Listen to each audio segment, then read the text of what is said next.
Landlords are usually bad, but commercial landlords?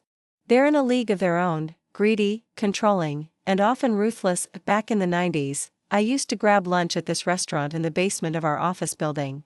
It was called The Vault, literally because it had an old bank vault from when the building used to be a bank. They actually seated people inside it. You could eat lunch surrounded by steel safe deposit boxes. It was weirdly charming. One day, the owner pulls me aside and says, "The landlord's driving me crazy." No surprise there. I was also renting space in the building, sharing an office with an older lawyer named Aaron, and we all hated the landlord.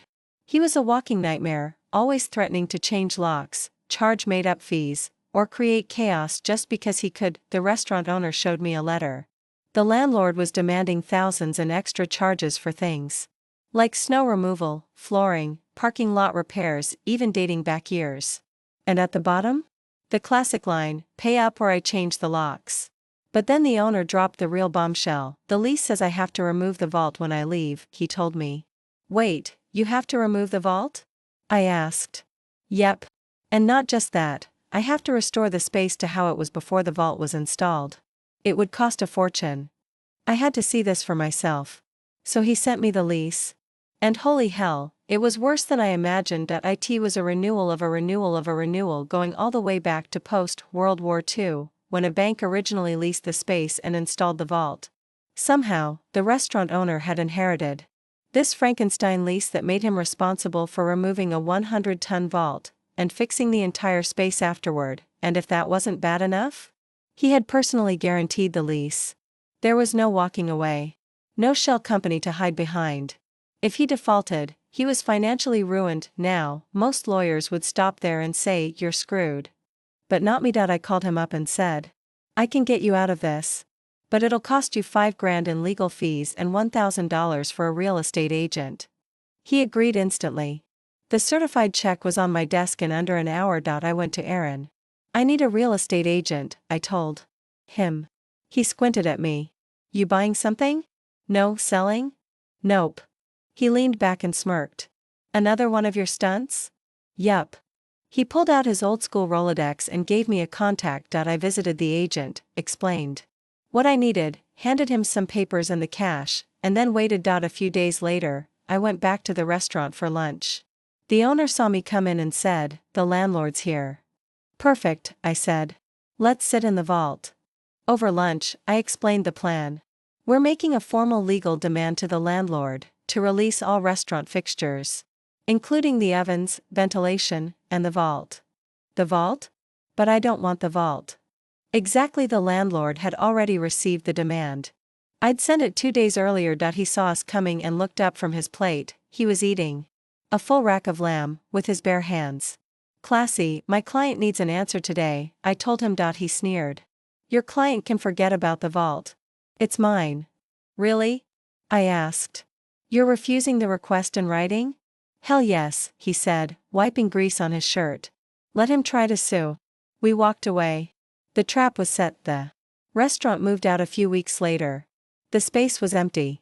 Except, of course, for the 100-ton vault. Now here's where it gets beautiful. The landlord thought he could lease the space to a new tenant, another bank, perhaps. He even lined up a deal, but when the new tenant saw the vault and realized they'd be responsible for removing it, they walked away. Suddenly, the landlord had a useless space he couldn't rent and a literal ton of steel he couldn't afford to move. He stormed into my office one day, furious. "I know you did this," he shouted. "That real estate agent offer, it was all fake. Just a trick to make me say the vault was mine." I smiled. "You said it was yours, didn't you? You manipulated me. You're a grown man. You made a decision." "I'm going to sue." "For what exactly?" I asked. "You have no contract. You refused in writing. My client made a good faith demand. You claimed ownership." He stormed off. And never filed a suit. Because he knew he got played. When I left that building a year later, the restaurant space was still empty. The vault was still there. And a sun-faded "For Lease" sign sat in the window, gathering dust. Moral of the story: if you try to screw people over with greed and threats, one day you'll get outsmarted by someone who reads the fine print better than you ever will. Next. When mobile phones first became common in my country, I was just finishing high school. My parents bought me my first phone, a second-hand Nokia. It wasn't much, but I made myself a promise. One day I'd buy a brand new phone with my own hard-earned money, and I did. A year later, I used award money from school to buy a Sony Ericsson K300i along with a premium SIM card. There was just one problem: I started getting strange calls. Non-stop. Debt collectors asking for someone named Bitsa. Turns out, the number used to belong to him, and for nearly 20 years, I kept getting calls meant for this guy. I refused to give up the number. It was a good one. So I just kept blocking each number that called, one by one, across every new phone I owned. Fast forward a few years, I graduated, got my first job in 2009, and by 2010 I was assigned to a new project. That's when I met the villain of this story, Bits. He wasn't just a bad boss. He was a tyrant.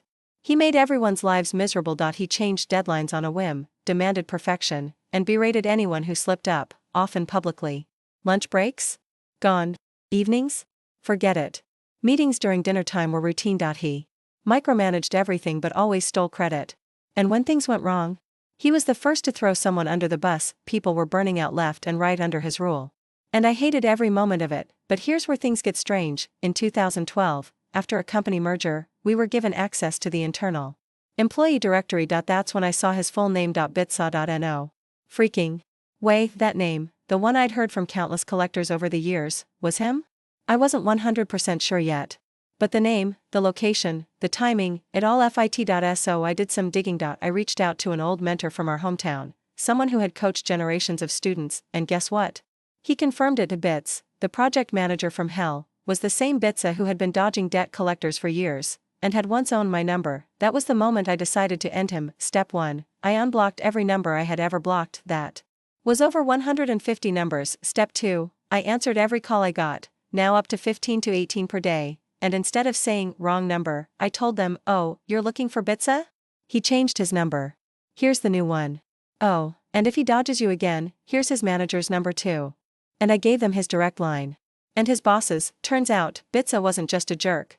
He was a full-blown scam artist. He had racked up over $200,000 in unpaid loans and credit card debt, not just in his own name, but in the names of his family too. Wife, parents, uncles, aunts, all used and dumped, and the best part, nobody could track him because he'd given my number as his own on everything. But now?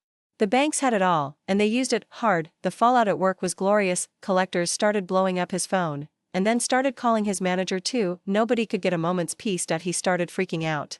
The office rumor mill kicked into overdrive. 2 months later, he was gone, fired, disgraced, and nobody missed him. Sometimes, revenge takes a while to cook, but after years of stress, harassment, and misery under this man, I finally got the last laugh, and I didn't even have to lift a finger, just a phone and a memory. Next asterisk, my close friend made some mistakes. Slightly dumb, yes, but entirely human. She sent intimate pictures to a man she thought she could trust. She only knew his first name, his screen name, roughly where he lived, and the kind of work he did. He wasn't even in our country, but he had told her he'd be traveling nearby soon. They had plans to meet, but then came the red flags. Something didn't sit right. She backed out, and that's when he showed his true colors. He threatened to publish the pictures online. Unfortunately for him, I'm an attorney. What he thought was just another anonymous scam attempt turned into a fatal mistake. Because he didn't know that my legal background comes with investigative skills. So I got to work. I started by piecing together every breadcrumb he'd ever sent her: images, usernames, vague biographical details. His online handle led me to a TikTok account. That TikTok led me to his Instagram. The Instagram? It had his real name on it, that led to a LinkedIn profile, which perfectly matched everything she had told me, including a photo he'd sent her of himself wearing a polo with his company's logo on it. It got easier from there. I found the email addresses of the CEO, the VP of HR, the operations manager, and the public relations manager of his company. And then, I put together a professional and legally sound email. Attached screenshots of him threatening to post revenge porn. Snippets of the chat showing his screen name while he sent that picture of himself in company gear. Links to his online profiles to prove identity. A picture of his motorcycle, license plate fully visible. Screenshots of him describing specific workplace incidents, all time-stamped. Dialogues where he bragged about having sex with his ex at work and trying to meet my friend for sex in his office. A photo he sent of his work laptop, revealing his full Outlook calendar and proprietary company info.